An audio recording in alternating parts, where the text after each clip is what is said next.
Good morning, everyone. Welcome to a special edition of the MMA Daily Podcast. I'm your host, as always, Adam Martin, and I'm joined by Cole Shelton to break down UFC Busan, and we'll talk about Bellator as well. Cole, what's up, man? Nothing. What about you? I'm good, man. You know I'm doing well. Had a good trip, and I was happy with it. The way it went it was pretty sweet. And now I'm back here, man, doing the normal thing with you, the routine, back to life. So should be good, Cole. I'm looking forward to talking about these cards with you, man. Start with UFC Busan, then we'll get to Bellator. So just initial thoughts while I kind of just get the card ready for us to talk about here. Yeah, there's some good fights on this one. It's obviously early morning card in Korea. They've obviously gotten a lot of Korean fighters. They've put some favorable matchups, some in others, but main event's a good one. Co-main event's a good one. It's weird how many Canadians are on this Korean card, but other than a common complaint I always have about there's some fights that should be on the main card, and there's some fights on the main card that should not be on them at all. Dude, it's so why is there 3 Canadians on this card? It's so weird. And like UFC Canada Twitter was like, good luck to our fellow Canadians. And I'm like, why are these guys all on this card? It's just weird. But anyways, overall, I mean, like, there's some good fights, some mismatches as well, and a few good fights. But a few fights that kind of got me scratching my head. But either way, we'll talk about them. I'm going to use Tapology here, Cole. So if you want to pull up that page there, because their about order is a little different than some of the other websites. We'll start with the first fight of the night on Tapology. It's a bantamweight bout between Hailey Alatang and Ryan Benoit, or it's Benoit. Is it Benoit? I think it's Benoit, not Chris Benoit. Anyways, Benoit minus 160, Alatang plus 130. Those are the opening odds. And right now we got Benoit minus 120, Alatang plus 100. So really close odds. Who do you like? Yeah, it's interesting because obviously Alatang's fought on the China card, picked up a win over Batagrill. He's on a 3-fight winning streak. He made his UFC debut in that card, but Benoit he's good. He just hasn't fought since 2017 in November. He had a grappling match, but he hasn't fought. But in the UFC, he's looked good. Like he has a knockout win over Sergio Pettis. He has good wins. He's the better fighter, but a 2-year layoff, like it kind of scares me. Like I don't know what he's gonna look like. I'll pick Benoit by decision, but it's not a confident pick just because I don't know how he's going to look after 2 years off. Yeah, I feel like pretty much the exact same way. I do think he's the better fighter as well. More experience in UFC, higher level wins. Sergio Pettis win looks good. He is coming off a win over Ashkan Mokhtarian by head kick, but it was 2 years ago, like you said. So it's been a while. Alatang looked good in his last fight against Batagrill. He won fight of the night for that. It was a good fight. He's won 3 straight fights. He's actually got like a decent little record here, but again, the level of experience I really think favors Benoit here. The fact that he has a 2-year layoff, and the fact it's also in Korea, which is close to where Alatang's from in China or Mongolia, I guess, that favors him as well. So honestly, Cole, like it's probably a dog or pass situation here, and I can't blame people who are betting on Alatang, but I'm going to pick Benoit because I do think he's the better fighter, and I do think he probably gets the job done here by decision, but I just couldn't bet on this fight. I just think it's not worth betting on because the layoff, it scares me. Next up, we have a women's strawweight bout between Miranda Granger and Amanda Lemos. The opening odds had Granger minus 350, Lemos plus 250. And right now we have Granger minus 185, Lemos plus 160. So a lot of action, obviously, is coming early on Lemos as a dog. Who's your pick here? I'm going Miranda Granger. I picked her to lose against Goldie, and I was pretty impressed by her striking in the Goldie fight. Lemos hasn't fought since July 2017, and she got knocked out by Leslie Smith. It's been a long time. Granger's been active. This is third fight in 2019. She had 4 in 2018. She's still new to the sport. I don't know if she's UFC caliber. Like, she got the win over Goldie, but I don't know if either of them are. Like, she's still a young prospect. This is kind of a test for her because Lemos has a lot of experience. Like, she fought Leslie Smith. That was only her first UFC fight too. So it's been a while since she fought, but I'm going Granger by decision, but it's not a common pick at all because I think similar to the last one, I think Lemos is the better fighter, but just the layoff is scaring me. I like Granger, man. I think there's value on her right now. I think that the minus 350 opening odds were a bit high, but I still favored her quite heavily. I think she's a really good prospect. I liked her in the Goldie fight. She, I think, was an underdog there too. I remember picking her. A lot of people were on Goldie. I liked her there. Undefeated, man, 7-0, so she's looking good. Lemos, 6-1-1, so not a bad record, but hasn't fought Cole in over 2 years, well over 2 years since July 2017. and that was a TKO loss to Leslie Smith, who does not look like the same fighter she once was right now. And before that, she had some nice wins on Jungle Fight, but look at the records of the fighters she beat, Cole. 2-0-1, 2-0-0, 0-0-0, no record, 0-0-0, no record, no record. So she's fought nobodies. Granger's been fighting actually a decent level competition on the regional scene in the United States. I think Granger wins probably a decision, maybe a stoppage, but I like her here, man. I think minus 185, good odds on Miranda Granger to get the win. I believe she should be a bigger favorite here, and I think the public is wrong on betting on Lemos. All right, next up, we have a really intriguing bantamweight fight. I like this fight, Cole. Saeed Nurmagomedov against Hayoni Barcelos. Really good fight here. Opening odds had Nurmagomedov opened minus 165. Barcelos opened at plus 135 right now. Really close odds. Minus 135 for Barcelos. Minus 105 for Nurmagomedov. Who's your pick? Yeah, this is a good fight. Both of them are on long winning streaks. Nurmagomedov hasn't lost since 2016. Barcelos hasn't lost since 2015. They both look really impressive in the UFC. I'm kind of surprised they got matched up against each other because they are two of the better prospects at bantamweight, but I favor Nurmagomedov slightly in this fight. I've just been more impressed with his work in the UFC, like the knockout over Ricardo Ramos. That was really impressive. I thought Ramos was going to win that fight. He has the split over Justin Scoggins, so it doesn't look too good, but Barcelos, though, like, he has a lot of knockout wins. Like, he has a lot of finishes. I think this fight is going to end by stoppage. And I think Nurmagomedov is going to get a second or third round TKO. Yeah, so this is actually one of the better fights in the card, Cole. I think this could easily be on the main card. Not really sure where it's been buried so far in the prelims, but yeah, both guys very impressive. Saeed's looked great in the UFC. The wins over Scoggins and Ramos, both solid wins. But Barcelos, man, I think this guy's really, really good. I know he's 34, so he's a little bit older. Nurmagomedov is only 27. I don't like the fact that Barcelos is 34, but man, he's looked really good. 3 wins over Carlos Roshan, Chris Gutierrez, Kurt Hallbot. Obviously not great competition, but not bad. And he does have a couple other wins over like Bobby Moffett, Dan Murray, guys who are in the UFC. I think Moffitt's still in the UFC. So he's looked good. He finishes a lot of his opponents. I favor Barcelos in this fight. I do like him quite a bit. It's a close fight though, but I do favor him a little bit. I think the odds, they're interesting. This is definitely a spot where people are going to be very split on the fight, and that's why you see pick-em odds. But I do lean a little bit towards Barcelos, and I like him a little bit. I wouldn't go crazy on him because Nurmagomedov is definitely solid, but I do favor Barcelos to get the win. I just think he's a more solid, well-rounded fighter, more experience at this point against high-level competition. Next up, we have a flyweight bout between Alexander Pantoja and Matt Schnell. I like this fight too, Cole. Fun fight here at 125 pounds. Opening odds at Pantoja minus 160, Schnell plus 130. Right now we have Alexander Pantoja minus 210, Matt Schnell plus 175. Who's your pick? Yeah, this is a great fight. Both of them have looked really impressive. I don't know why this isn't higher up on the main card too. Like, this could, if Cejudo vacates the belt, like, this could easily be winner of this fighting for Benavidez for like the vacant title. Like, they're right up there in the flyweight division. I favor Pantoja slightly. I just think Schnell's whole game plan is he needs to try to get down to the ground and get a submission. Pantoja's really good on the ground. I think he can stuff those takedowns, and on the feet, I think Pantoja's way better. He has a lot of knockout wins. We've seen Schnell get knocked out before. I think Pantoja will win the fight. I don't know if he'll get a stoppage, so I'll pick Pantoja by decision. I like this fight a lot, and I pretty much agree with everything you said there about the fight.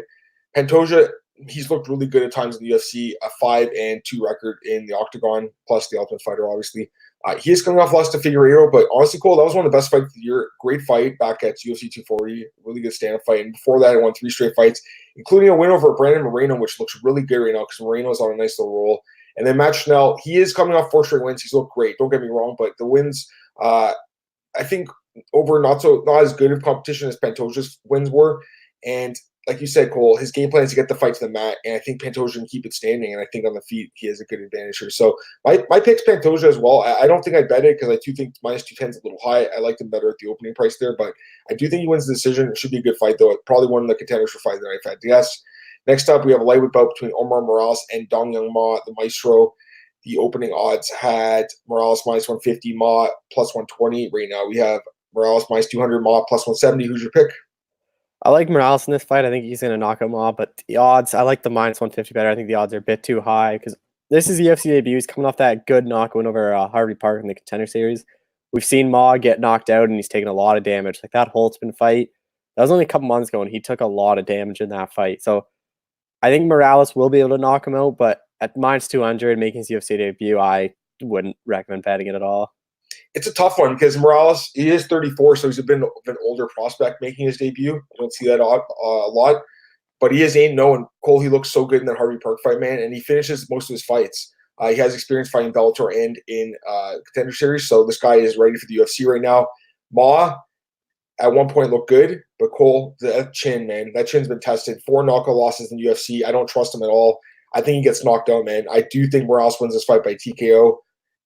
I know minus 200, it's a little bit higher. I'm with you, Cole. The opening odds were much better, but I do think he wins this fight, man. And I don't blame people who want to parlay him possibly, or even play him straight. I mean, minus 200 is not that high. But you can also take a look at him by TKO. That's minus 110. It's a pick-em odds. And I think that's absolutely the most likely way this fight ends by Morales by TKO. So that's my pick. I'm with you, Cole. And both are in agreement on that one. Next up, we have featherweight bout Suman Mokhtarian against Sung Woo Choi. Opening odds had Sung Woo Choi minus 160, Mokhtarian plus 130. Right now we have Choi way up as a favorite, minus 280, Mokhtarian plus 240. Who's your pick? I don't know why Choi's that high of a favorite. I think this is clear dog or pass for this fight. Both have been disappointing in the UFC. Choi's on the 2-fight losing streak, lost decision to Evlov and was submitted with Gavin Tucker, and he took a lot of damage in that Tucker fight. The Sumans only has one fight where he got knocked out against Sadiq Youssef. I wouldn't be surprised if the loser of this gets cut, just because neither of them have been impressive, but I would favor Choi, but I don't like the odds at all. I think this could go either way, so I think it's dog or pass on this fight. No, you're 100% right. I mean, it's definitely dog or pass. I don't know why Choi's a minus 280 favorite right now. Like, what has he proven in the UFC to be that big of a favorite? At the same time, though, Mokhtarian, he had the one fight he looked bad, and that was his only fight in the last 2 years, Cole. So he barely fights. He hasn't fought in over a year now. At least Choi has been active fighting twice this year, but he hasn't looked good. I will say Choi's fought, pretty good fighters here in Tucker and Evlov. Obviously, Youssef was a good fighter too, but I think Choi probably does get his hand raised, Cole. There's no way in hell I'd bet minus 280 on it. It's a dog or pass situation, but I wouldn't bet on the dog either. This is just a total pass for me. Choi by decision, that's my pick. I wouldn't bet on this fight. Next up, we have a heavyweight bout, Cyril Gane against Danner Boser. I want to get your thoughts on the matchup itself. Let me just pull up the odds here. The opening odds, minus 280 for Gane, Boser plus 220. Right now, we have minus 650 for Gane, Boser plus 475. So, yeah, that opening odds, those were wrong. Those were way too low. Just your thoughts on the matchup, and then give me your thoughts on who you think wins the fight. I don't understand this matching at all. I think Boser and Gane are two of their top heavyweight prospects, and heavyweight's a shallow division. Like, they need prospects. I don't get why you're matching it up. There's so many veterans sliding out of the rankings or out of the rankings that Gane and Boser can both fight. Like, I don't understand it. I don't know why they're trying to kill a prospect. I know Boser's a bit older, but there's not many Canadian fighters left, and if he could easily be on Canadian cards and be fighting top ranked guys. I don't know why the UFC did this, or even why this is on this card of all beings. This fight makes no sense to me. Like, I know Gane is an amazing prospect, but at this point, I consider him a contender, Cole. Like, I think he's that good. I think he is someone that could be a possible top 10, top 5 guy even next year. Look how fast his division moves. I don't think that's crazy to say that. Look at Jairzinho. He made his debut this year, and he's already top 5 now, Cole. So this division moves quick. Why match up two prospects right now in a shallow division? Very weird. But yeah, Gane's going to win this fight, man. I think he's just a way better prospect than Boser. And Boser is not a bad prospect. I just think it says a lot about Gane. This guy is incredible. Look at his 2 wins in the UFC. Pessoa and Mays, both by submission. He's only been fighting since last year, Cole, as a pro. And 5 wins already, all 5 by stoppage, 4 by submission. And his last fight was a heel hook over Dontel Mays. Who the hell submits someone with a heel hook in the heavyweight division? That is the first heel hook we've seen in years in the UFC, and it's by a heavyweight. This guy's incredible. Boser, listen, he's not bad himself. He won the last fight in Spitz. He looked okay. It wasn't a great fight, but he got the job done. He's like one of these guys that kind of drags on the fight. He goes to the decision a lot. I don't think that's going to work against Gane, man. Gane's going to finish this fight, Cole. The odds are high, but they're justified. He's going to win this fight. I'm going to take a look. Gane inside distance, minus 185. That's something to look at. Boser, though, doesn't get finished. I just think it says more about Gane. Like, the guy finishes everyone. So I think Gane by stoppage. Are you predicting a stoppage or a decision, Cole? Yeah, it's interesting. Like, Boser obviously has a wealth of experience. Like, Gane's still so new, but I'm so high in Gane. Like, I think he's future title contender. Like, he has looked very impressive. And his submission wins, like, they could easily be knockouts. Like he beat them up to like the brink of being finished, and then he just got a submission. Like he's not known as a ground guy, and he's showing off his ground, which he to me is getting better every fight because I've watched the TKO fights too, and I think Gon wins this fight. The odds are high, but I think I don't know, but I still don't get this matchup. But I have Gon winning. It's gonna be tough to finish Bozier. It's gonna be a late finish if he does, but it's just cement. Like I think Gon wins no matter what. Yeah, I'm with you. Okay, next up we have a bantamweight bout between Kyung Kang and Ping-Wan Liu. Opening odds had Kang as a minus 260 favorite, Liu plus 200. Right now we have Kang at minus 250, Liu plus 210. Who's your pick? Again, I think the odds are high on this one. Like Liu, he was winning that fight against Martinez and just got caught by the knee. He has win on Martin Day in the UFC. He's 3-0 or he's 2-1 in the UFC. Kang coming off that split over Brandon Davis and a choke over Ishihara. Neither of them have been that impressed in the UFC. They're both kind of like the lower level of bantamweight. I favor Kang slightly. I think he's going to pick up a decision win, but I wouldn't bet him at this high of odds either. I like Kang a little bit more than you. I think he's a really good fighter. He had that layoff there. I think it was due to military service, 4-year layoff. Since coming back 2-1, not bad. Obviously, like you said, Cole, the competition has been great, but still has a couple of like, decent performances for sure. And Liu, he's only 2-1 in the UFC, but just the level of competition hasn't been there. And he's coming off a really bad loss to Jonathan Martinez by knockout, by knee, which you don't see that often at bantamweight, and to a guy that's like barely on the bubble. So I haven't been too impressed with him. I know his record's good, but it's a pretty padded record. I like Kang. The odds are a little high, Cole, but I do think he wins this fight. I don't blame people who want to parlay him because I do think he wins. I just want to get to a few questions here. Kenshiro Ryodoju before we move on. Now, do Choi's off the pressure of being in Korean RWs. He should have better performance where he had pressure of winning or managing RW. We'll talk about him in a minute. UFC heavyweight division, making a comeback 2020, make UFC great again. It is, for sure. And Gon is like Nagano's teammate, is good evil and bad evil. Either will knock you out of the cage. Yeah, they're both sick. They're both amazing, Cole. France MMA, the MMA thing can't come to France soon enough. Like with Nagano and Gon, Cole, like that's two superstars the UFC could potentially have when they make their debut there. So I agree 100% with Rio Doju said. All right, let's move up to the main card here, Cole. And we got Jung Young Park against Marc-Andre Barrio. Barrio open minus 130, Park plus 100. Right now we have Barrio minus 125, Park plus 105. Who do you think wins this middleweight bout? I like Marc-Andre Barrio slightly. I think this is a loser gets cut kind of matchup. Barrio hasn't been impressive at all in the UFC. He has that split to Jocko, which I don't think was a split at all, and then he had lost to Andrew Sanchez, and he just kind of faded. Jung was submitted by, he has that win over Ibragimov in his last one. Park was submitted, by Hernandez. I had the wrong topology page open, but I like Barrio slightly. Neither of them have impressed me at all in the UFC, but just going off what they've done before they got to the UFC, I've just been more impressed by Barrio. Barrio's shown a bit more in the UFC. I think he's going to edge out a decision, but I don't view this as an exciting fight at all. Yeah, it's a close fight for sure. Go either way. The odds are pretty much saying that. Barrio, actually, I think I picked Barrio in his first fight, didn't pick him in his last one. But I remember James was telling me, like, this guy is not as good as his record seems, and he really hasn't looked that good, so I think he was right about that. Kind of had a padded record, being some guys in the Canadian regional scene like Todd Stout, Adam Hunter. These guys they're good at Canadian fighters, but really compared to the world fighters, not as good. Park, he had that loss to Hernandez, but he was winning that fight, Cole, up until the stoppage. And Hernandez is not a bad prospect. So I think that this guy, he's got a little bit more to show here, a little bit something to prove. He was on a 7-fight win streak before that, including a submission win over Ray Cooper, who I think is one of the best welterweight prospects in the world. I know that was a middleweight, but I think Cooper's incredible. So that's a good win looking back.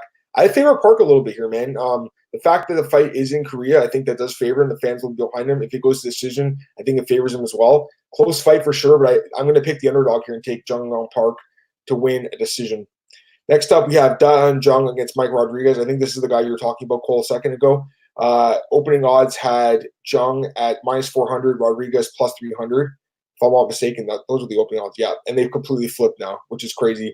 We have Mike Rodriguez minus 120, Jung plus 100. So the odds have flipped by 400 decimal points, which is insane.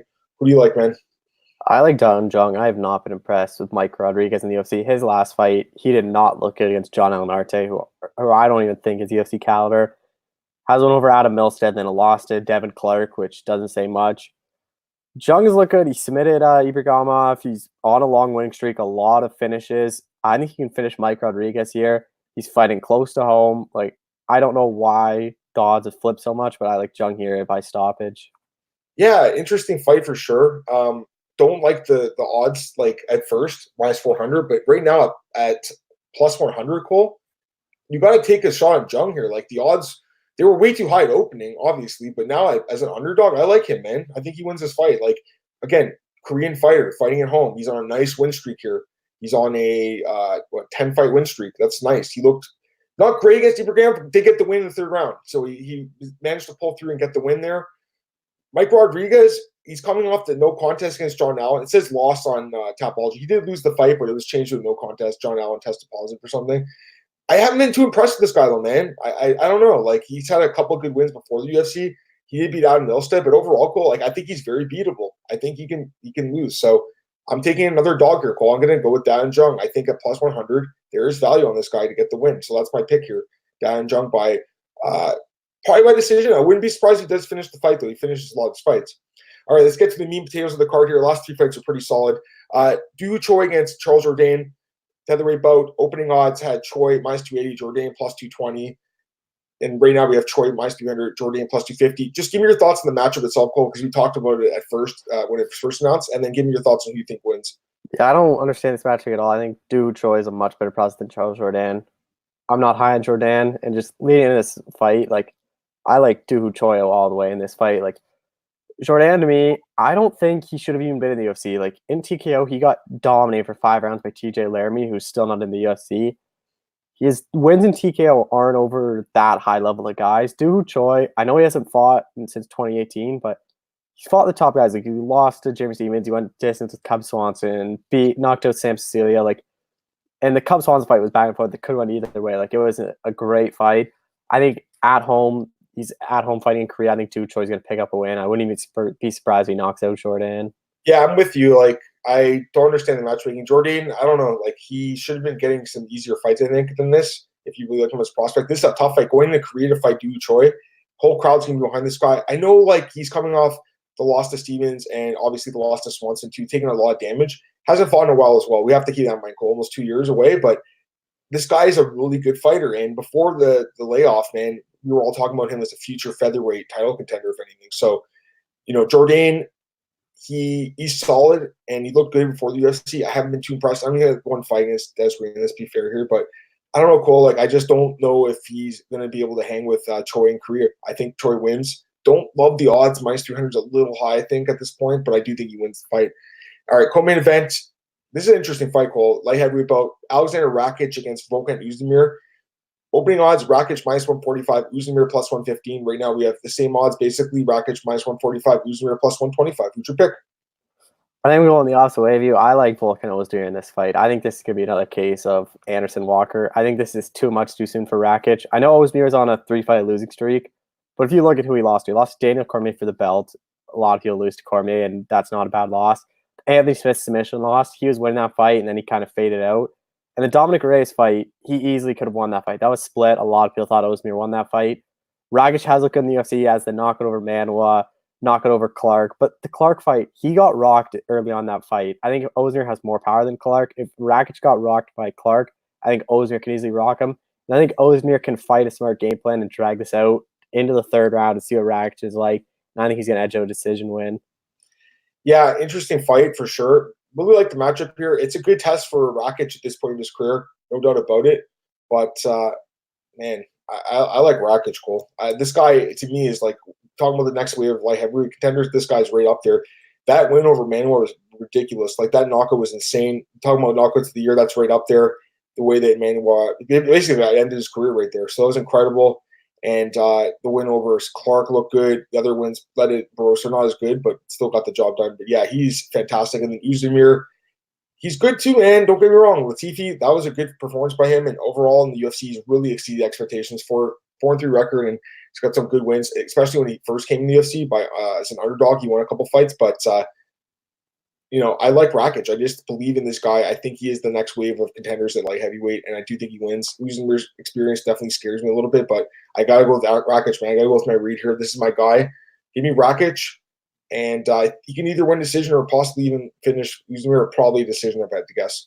All right, final fight to talk about on this card, main event of the evening, Chen Jung against Frankie Edgar. Jung open minus 175, Edgar plus 150. Right now we have Jung minus 170, Edgar plus 150. And I wrote an article about this fight at MMARings.net, and man, I don't like the matchup. I just don't understand the fight. You broke apart Sandhagen, Edgar. This guy wasn't supposed to fight this weight class. Now he's fighting a guy in Jung in his hometown. It's just weird. If Edgar wins, then you eliminate Jung as a contender. If Jung wins, you expect to win. It's just a weird fight, man. There was other guys like Zabit, Calvin Kattar, Shane Burgos. These are the guys he should have been fighting instead of Jung. So don't like the matchup. Give me your thoughts, Cole, on the matchup, and then give me your pick for the fight. Yeah, it's weird matchup. I really liked the Ortega-Jung fight. I think that made a lot of sense division. I think the winner could have easily had a case of tail shot, but I think if Edgar wins this fight, I bet you he pulls out of Sandhagen and he doesn't fight at bantamweight and he's calling for Volkanovski. Because now that Holloway is no longer the champion, Edgar can be right there for another title shot featherweight. And it would be interesting against Volkanovski. He obviously has the wrestling, so does Volkanovski. But this fight, I think Jung's going to win. I think Edgar has to use the wrestling to try to get down to the ground. But Jung has so many good submissions. Like we saw, he had the twister. Like he's dangerous on the ground. I think he can keep it on the feet long enough where he can pick apart Edgar. Edgar's tough to finish. Ortega's the only one that knocked him out. I think Korean Zombie might be able to take home late in the fourth, fifth, and I think it's going to be a decision win, maybe possibly a late stoppage for Jung. Yeah, I like Jung too. I think he wins this fight by stoppage, Cole. I think he does finish Frankie Edgar in this fight. I don't know. I just don't understand it, and I don't understand why Frankie's fighting at featherweight. And yeah, I mean, I know he's a company man. He's helped the UFC out, I guess. But again, Cole, Calvin Kattar's out there begging for this fight. Why not give it to him? Why not give it to Shane Burgos? He deserves a fight like this. These guys would have taken this fight on short notice. They're actually fighting at 145. Now you have a fight that doesn't make sense, and you broke apart the Sandhagen fight. I know technically it's still booked. That's not going to happen, Cole, because Frankie's going to get finished in this fight. It's not going to happen. Give me Jung. I think he finishes this fight, guys. I think he's going to finish Frankie Edgar probably by TKO, maybe submission too. Like, it's possible. I know that Frankie's got great wrestling, but Jung's ground game is ridiculous. Even if Edgar wins, the chances of him escaping that fight with no damage are slim to none. Frankie's going to be trying to wrestle Jung here. I don't think it's going to work. Jung's actually got like underrated grappling, underrated takedown defense. Striking wise, yeah, Edgar's got good boxing. We all know that. He's fast, but Jung, that power, Cole, is ridiculous. He's going to knock out Frankie, I'm pretty sure. I know Frankie's chin's been look good over his career, but the Ortega fight showed it is fading, and he's 38 years old now. Didn't like how he looked against Max Holloway. He's not big enough anymore. The sport's evolved. These guys are getting bigger. Jung he doesn't seem like huge or anything like that, but he's, I think, bigger than people think he is. I like Jung in this fight. Let's answer these questions here. Wait a minute, we have actual big Korean fighter this week on the 10 fight win streak. Get over here. Yeah, listen, I know what you're saying. Like, this record's padded. Don't get me wrong, but like, is Barrio's record any better? Not really. And the other question is, Rakic will be exposed like Johnny Walker did. I mean, that's what Cole's saying. It's possible. It's definitely possible. But I do like him there. Okay, so that's it for this card. And let's talk about Bellator quickly, Cole. I know that we have like 20 minutes left, guys. Cole's got to leave at 12. So do I, actually. I'm going to be at TSM later today. I'm doing an interview with Aaron and well, that's sweet. Aaron, Chamatkar, I think Nick, Alex. Like, we're doing a roundtable thing. We did it last year. It was really cool. So it's going to be pretty sweet, Cole. I'm looking forward to doing that. I'll tell you about it more next week. But let's do Bellator, Cole. If you could pull out the odds for that one. Yep. We'll do Bellator 235, aka Bellator Salute the Troops. I like how Bellator is doing this. UFC hasn't did one of these fight for the troop cards in a while. And look at Charlie Parker. Jung ain't gonna knock out shit. We'll see, bro. We'll see. I mean, if Ortega can knock out Edgar, I think Jung can knock out Edgar. That's exactly what I think. I mean, Ortega's got underrated striking too, for sure, and underrated power. But I just think it's more of a case of Frankie being 38, guys. And 5 rounds on short notice. Going Jung for 5 rounds, like. Yeah. Not only he was training for a 135-pound fight. I know he's got that nice fro going. I don't think that fro's gonna make up the weight difference here. Anyways, let's talk about Bellator Salute the Troops. I'm not going to even bring up the opening odds here. I just want to get through the cards. There's 2 Bellator cards. So right now we got main event, Cole, Josh Barnett, minus 260, Rodney Marks, plus 200. Thoughts on this fight? Yeah, I like Josh Barnett in this one. It's just the layoff. It's obviously a big layoff, but he is way better than Rodney Marks. Rodney Marks, I don't think, is a very good fighter. He got kicked out of PFL for missing weight. Now he's up to heavyweight. I think this is a fight Barnett can finish and look good in, and I think hopefully Bellator can finally book that Barnett Fedor fight. Yeah, I'm with you. I like Barnett a lot in this fight. Marks is not a heavyweight. Barnett is an experienced guy, one of the better heavyweights ever, actually, in the sport. Um, and I think he wins this fight pretty easily. I don't understand exactly the matchmaking, but I think it was just trying to get Barnett a good win here. Eric Perez against Tommy Misek. Perez minus 285, Misek plus 225. Thoughts on this one? I don't get the matchmaking. Like, Toby Misek is from Hawaii. Like, you should be trying to get your Hawaiian fighters wins. He's not going to beat Eric Perez. Eric Perez is really good. He left the UFC on a 3-fight winning streak, and they didn't re-sign him. I think he was like 7-2 in the UFC, and they decided not to re-sign him. And then he went 2-0 in Combate Americas. He's a really good bantamweight. I expect him to win this fight, and he'll throw his hat in right away for a vacant title shot for the bantamweight title. Yeah, Cole. Like, look at his record, man. Nice record, 19-6, and he's on a nice 5-fight win streak. Like, his even in the UFC, Cole, 4-2, and they cut him, or 5-2 actually. Excuse me. Or I'm completely wrong, guys. What am I talking about? 7-2 record. Why did they cut this guy? Really weird, right? Like, kind of strange, especially making inroads to Mexico. I don't know. I don't get it. He's looked good, though, in Kabachi. He's going to win this fight. I like him quite a bit. Actually, I think, some people like to cross parlay. These are two guys, Barnett and Perez. I like them both a lot. I think they both win this fight for sure. Their fights, I should say. Next up, we got Taiwan Claxton against Braden Akio. Claxton minus 435, Akio plus 325. Who's your pick here? This is just a way to get Taiwan Claxton another win. He obviously had that loss to Manuel Sanchez in the featherweight tournament. Similar to MVP, I was surprised he was even in the Grand Prix because they've been trying to build him up slowly. And Sanchez just proved like he's not at that level yet. They brought him back down to where he was fighting before. It's probably going to be another stoppage win for Claxton. I agree. Another guy that I like. And then next up, we got Joey Davis against Chris Cisneros.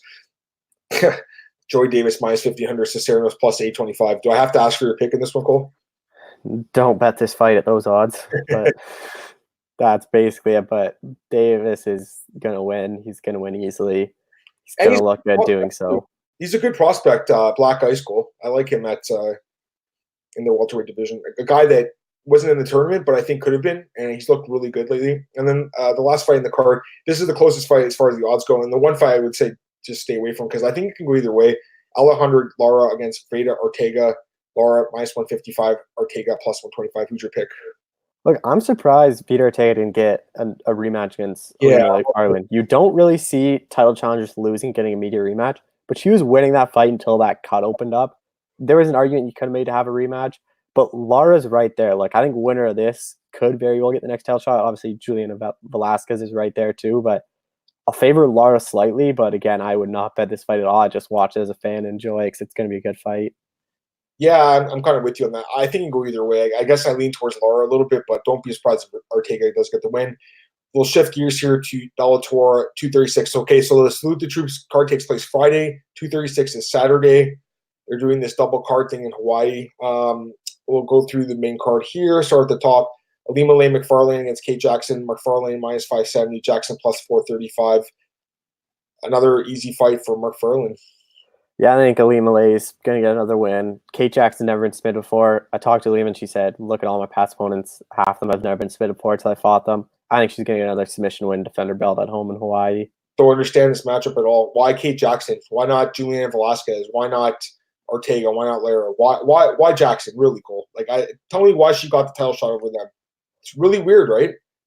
I guess it's just Bellator wanting McFarlane to get another win on which is weird because you'd think they'd match her up so McFarlane looks good in Hawaii, but last year they matched her up against Letourneau, which is a tough fight, which Letourneau easily could have won that fight. So it's weird. Listen, I like Bellator. I generally like what they do, but their matchmaking at times is very questionable, and this is another fight. Anyways, because you have Velasquez on the same card, we'll talk about her right now, I guess. Juliana Velasquez minus 470, Bruna Ellen plus 345, excuse me. Velasquez 9-0, Cole. She's a really good prospect, and I expect her to win this fight. Yeah, I think she's going to stop. I think she's going to win by stoppage. And I think Bellator, I like how they have Velasquez on this fight and then Ortega and Lara. I think whoever impresses most is going to get the next title shot. And then I wouldn't be surprised to see Velasquez, say it's Lara that wins and looks most impressive. So they do Lara McFarlane. I wouldn't be surprised if they do Vito Velasquez or something like that next. Yeah. Okay. Featherweight tournament bout.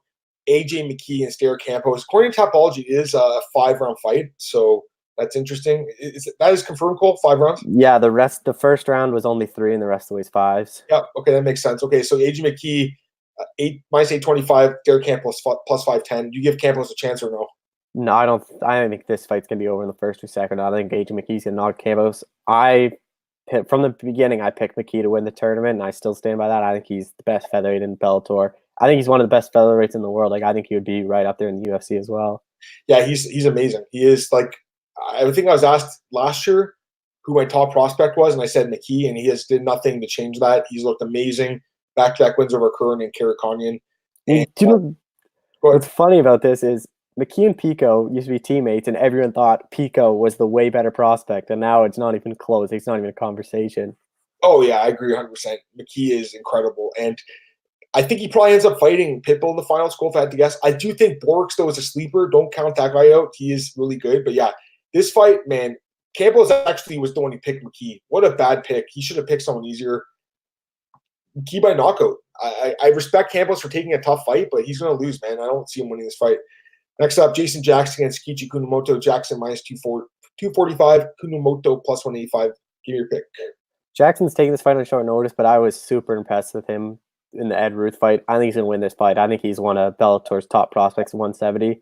Yeah, I think he's going to win and maybe earn stoppage, but if not, it's going to be a really dominant decision. Yeah, I picked him in the last fight, and he did lose, but a lot of people did think he won that fight. Close bout for sure. Kunamoto is a guy that's very experienced, fought in the UFC, he's fought in Bellator now, but he's a guy that's getting finished in his last couple losses, and I think he loses this fight probably by stoppage goal, even with the short notice. I think Jason Jackson probably finishes him by TKO or submission. Give me Jason Jackson.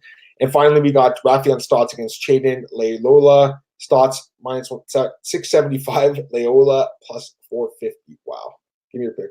I don't know why the UFC never signed Stotts. I think I'm really high on Stotts as a prospect. He should have been there. This is a setup fight for Stotts to look really good in Bellator. And Bellator's bantamweight division, like, they have a lot of top prospects. They have Stotts, they have Patrick Mix, they signed Pettis. Like, they have a lot of good guys. I wouldn't be surprised if bantamweight gets a Grand Prix next with the title vacant.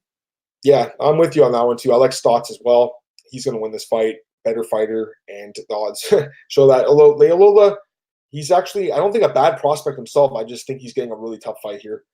All right, that's it for this card, Cole. We got like 10 minutes or less left. If you guys want to throw a few questions in, feel free to. We'll answer them before we get out of here. I want to just talk about UFC 245 because we haven't had a chance to speak about the card, Cole. So I was at the card, Cole, and I want to get my honest thoughts about this card because I haven't had a chance to talk about it too much. I did do the breakdown right after the card, but man, it was a long card. So first off, the card was really long. Here's the thing about MMA, and you guys know I love MMA, I love UFC, I love it, and I've been to tons of cards, been to tons of UFCs. This one was really long. This was an 8-hour card, really long. And honestly, like, I was thinking to myself the whole time, like, man, who wants to sit here for 8 hours watching this? Like, it was an okay card, Cole. I don't think it was the best card of the year. I want to get your thoughts in a second, Cole. A lot of people were like, oh, amazing card and stuff. I don't know about that. I think it was a good card, not a great card. You know, I took my girlfriend. It was her first time in the UFC. I was hoping for a better card, honestly. The Nunez fight, that fight was very frustrating to watch, Cole. Like, and my girlfriend, you know, you think the women's fights, generally, you would hope that they are geared a little bit towards the girl fans to watch them. She loves Nunez. She didn't like that fight. She was like, oh, man, it's so boring. And I'm with her. Cole, I hated when Nunez said, I wanted to go 5 rounds. I wanted to prove I can go 5. I hated that, Cole. She could have finished that fight at any point, man. She didn't want to, which I didn't like. The other problem with the card was, well, it's not really the UFC's fault, but, you know, where I was sitting, there were some fans. Like, you expect fans to be loud. The fan behind me was screaming at the top of their lungs, like, kill them, kill them. It was awful. It was as bad as it sounds, man. It was really bad. So, again, that's not the UFC's fault, but I have to vent a little bit. I've never heard anyone scream that loud. We had Chase Hooper's fan club literally behind us. They all came down from Washington to watch him fight the whole time. Choke him out, Chase, come on, cut him open, Chase. Like, it's at the top of their lungs. Like, it's difficult to watch. Like, honestly, there was a lot of fans beside me that were like really educated. They're like asking me like about the fights. Like, I don't know, not saying they knew, like, even though I'm like a journalist or anything like that, because I didn't want to say who I am or anything like that. But there were some fans like asking me like, you know, oh, can you explain this move and stuff? And I'm like, yeah, it's like this, and we're talking. This is educated fans, but some of the drunk fans, Cole, so annoying, dude. I'm just like, I really wish I was just watching this at home right now. Like, I don't have to deal with this shit. So that's not the UFC's fault. That's no one's fault. Just unfortunately, I got unlucky with these idiot fans behind me screaming in my ear, Cole. It was awful. So I want to mention that. And I was talking to Tom, our managing editor at DJ Penn. He's just like, it sounds like a nightmare. And I'm like, dude, honestly, like it kind of was. So the whole time I'm thinking to myself, like, I just want to go home right now, which is crazy because I went to Vegas to watch the UFC. And again, it was a good card. Cole, like the Aldana knockout was sick. The Peter Yan fight was amazing. That was a great fight. Love that fight. The Covington fight was great too, although it was at the end of the night, so a lot of people were tired. Still a great fight. But the whole time I'm thinking to myself, Cole, who wants to sit here for 8 hours on these like tiny chairs that are like, really like small and like just hard? Like my ass was numb by the end of the 8 hours, Cole. Like I want to sit in my bed right now. So, guys, I know I'm complaining a little bit right now, but I spent a lot of money to be there. The tickets were not cheap, even though I wasn't sitting like anywhere close. And I felt let down. It wasn't the card I expected. It is what it is. Not the UFC's fault. They booked the card, looked amazing on paper. Not the fighter's fault either. It's just the way the fights played out. It's just kind of like, I don't know, Cole. It wasn't as good as I thought. I haven't had a chance to talk about the card. What do you think of the card, man? Yeah, it dragged on. Like Yeah, it didn't end. It didn't end in Toronto. I had my buddy over watching it, and my brother and one of his friends.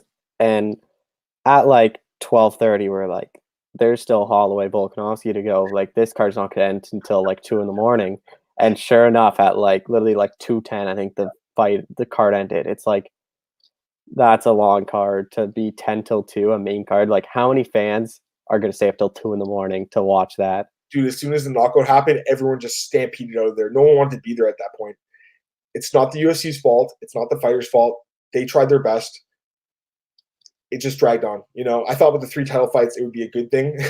I don't know about that call. But again, I kind of blame Nunez and Jermaine Durand. That fight was not good. I don't know. What did you think of that fight, Cole? I didn't like that fight at all. What did you think? No, I think she could have finished that fight in the first or second round. I think she said she wanted to prove more going 5 rounds into wrestling. I think she showed less. Like Yeah, I wasn't as impressed with her going 5 rounds. I would have been more impressed if she finished that in the first. I think her stock. I'm not gonna say her stock's like super down, but I think it's a little bit down after that fight. Yeah, Her striking didn't look good either. Like she was getting lit up on the feet. She was forced to go to the takedown, but on the ground, Cole, it was like a mismatch, and she just couldn't get the stoppage. And again, I wanted to go 5 rounds. I wanted to show off my cardio. And Dana White's like, "Oh, it was a good thing." Why was that a good thing? Who wants to see them going 5 rounds? The Volkanovski fight, he tried. He did good. Don't get me wrong. Max, not a good performance by him. Do you think the move up to fight Poirier at lightweight? Do you think that's really hurt his career? I didn't like that move at all. I still don't like it. I think he should have stayed in feather the entire time. But I think Volkanovski is just a nightmare for anyone. Like Yeah, I think if you say you fought Edgar in April and then fought Volkanovski in July, I still think Volkanovski might have won that fight just after seeing that. I think they're going to do an immediate rematch, and I would not be. I think Volkanovski is going to be favored, and I think he's going to be like a -170 after that because Max showed nothing in that fight to believe that he could make the changes to win. Did you pick Volkanovski? I can't remember. Did you pick him? No, I picked Holloway. Me too, yeah, and he just didn't look great. It is what it is. And the main event, how did you have the score heading into the honestly, at that point, I think everyone was super tired. I was asking people around me, like, how do you have the score? People were like, I don't know. It was super close. I think I had a 2-2. I can't remember. How did you have the score heading into the last? You remember or no? Yeah, I had 2-2. My friend had 3-1 Colby. My brother had 3-1 Colby, and my brother's friends had 3-1 Colby. When they said 3-1 Usman, none of us were like, I don't know how you give 3 rounds. I think you give Colby first and fourth, definitely. And I think Usman definitely won the third, and the second's a toss-up. So I don't know what rounds. Like, I think 2-2 or 3-1 Colby. I don't know how anyone had 3-1 Usman. Dana White had it. One judge had it. If the fight went to decision, it would have been Usman by split because he would have won the last round. Now, I didn't get a chance to watch the fight on TV yet, so I don't know 100% what it looked like. But from the arena, it looked like a bit of an early stoppage. What did you think? Yeah, I thought it was early. Like, Colby was going in for the takedown still. He had his hand like this, Yeah, protecting his thing. that's what I thought. And a lot of the shots, I know it's a common problem on the ground, but a lot of them hit the back of his head.